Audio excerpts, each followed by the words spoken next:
Welcome to rSlash Today I F'd Up, where OP has a unique encounter with the United States military. Today I F'd up by winning a government surplus auction.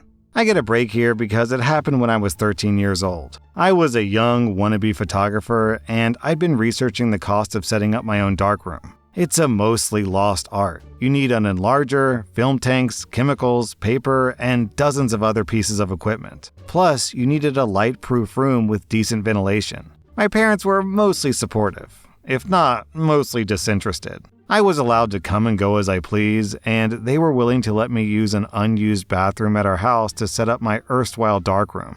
I just never had enough money to do it, so I used to have a rented darkroom at a local studio that charged by the hour. My 15-year-old brother was a very early computer nerd and phone freak. He had different projects going on all the time. He used to buy stuff from the US government. They mailed books for auctions and surplus disposal. He had set up a bidding account and bought crazy used electronics and decommissioned communication devices. It was all through sealed bid offers and conducted solely through snail mail. You see a listing you wanted, you filled out a bidding form, and then sent it in through mail. If you were the high bid, you'd receive a notice, sometimes 4 to 6 weeks later with instructions on payment and drayage. I've never heard the word drayage before. It means basically shipping logistics. He showed me a brief listing that caught his eye. It's been 50 years, but it went something like this. Portable field darkroom, enlarger, trays, storage, self-contained with supplies and tools. The listing had dozens of abbreviations and other details that I didn't understand, and it was located 90 miles away in the San Diego area. Shipping was to be coordinated by the winning bidder. I was very excited.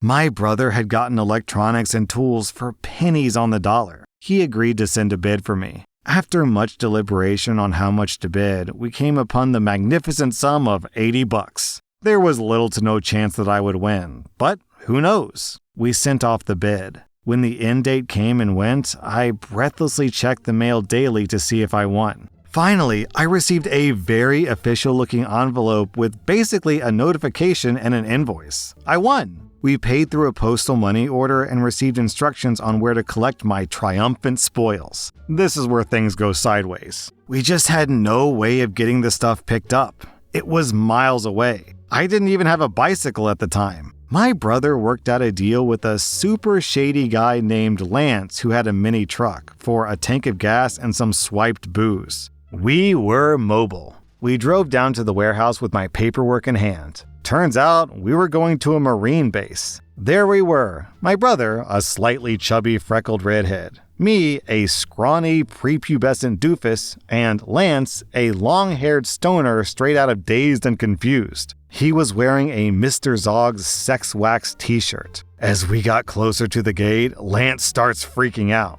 He's got pot on him and no ID. After we explained who we were and why we were there, the gate guard had us drive to a holding area. Do not exit the vehicle. Do not drive past the second fence. After about 25 minutes, a very stern-looking guy came out and walked around the truck. Gentlemen, I understand you're here to receive a parcel. Yes, sir. Do not address me as sir. I work for a living. I'm Gunnery Sergeant Jones. Is this the vehicle in which you intend to remove your property? Yes, Gunnery Sergeant. Well, who is OP?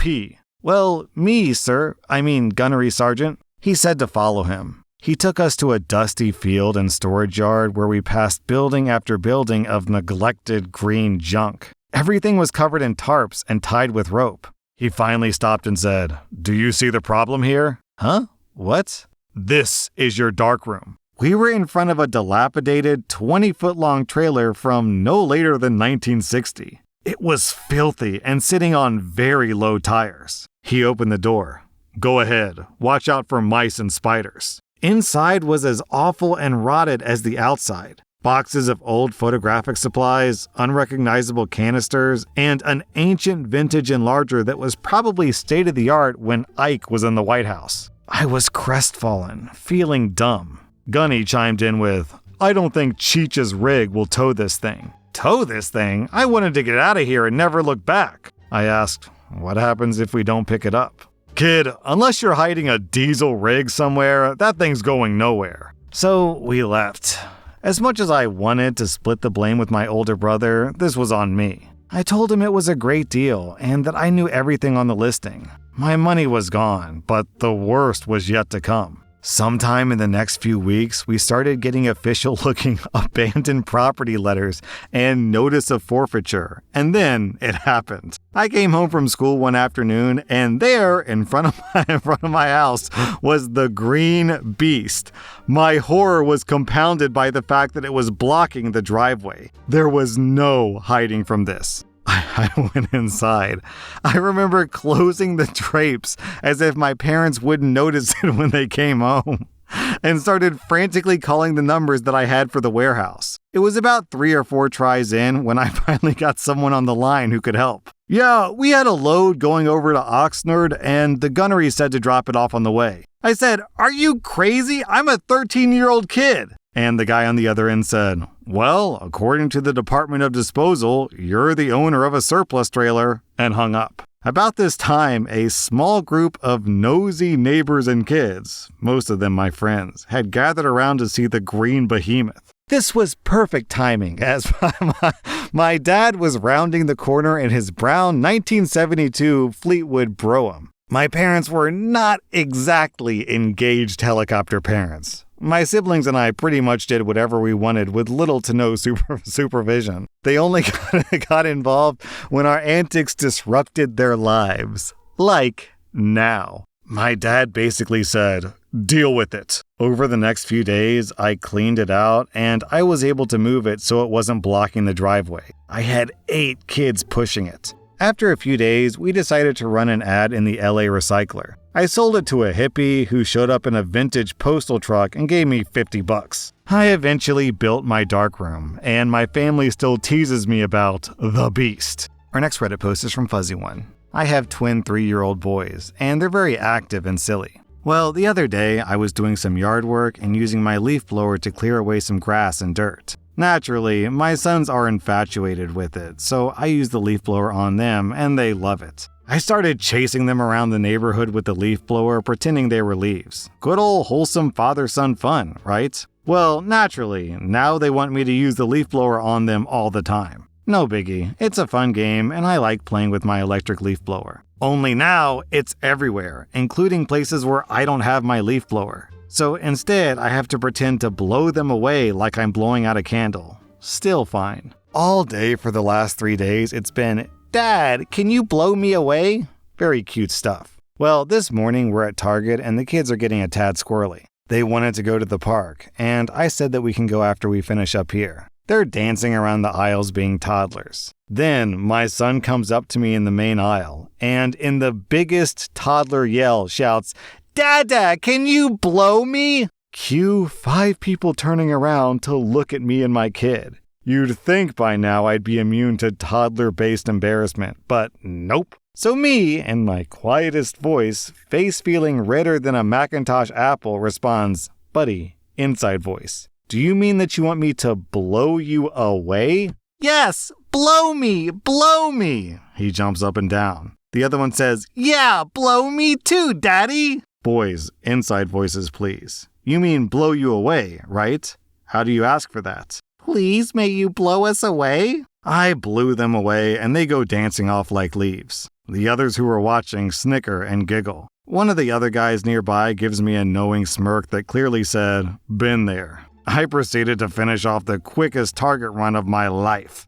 Down in the comments, we have this story from Rainbow Whippodermis. A lifetime ago, I was shopping with my 4-year-old niece, and her favorite toy was a small plastic figurine Puss in Boots from the Shrek franchise. That day, she dropped it and started wailing, "My puss, my pussy," at the top of her lungs. No word of lie, a nun was watching as I scampered to quickly retrieve the toy and present it back to her with an emphasis on the "in boots." Mortified, I wanted to blend into the milk display.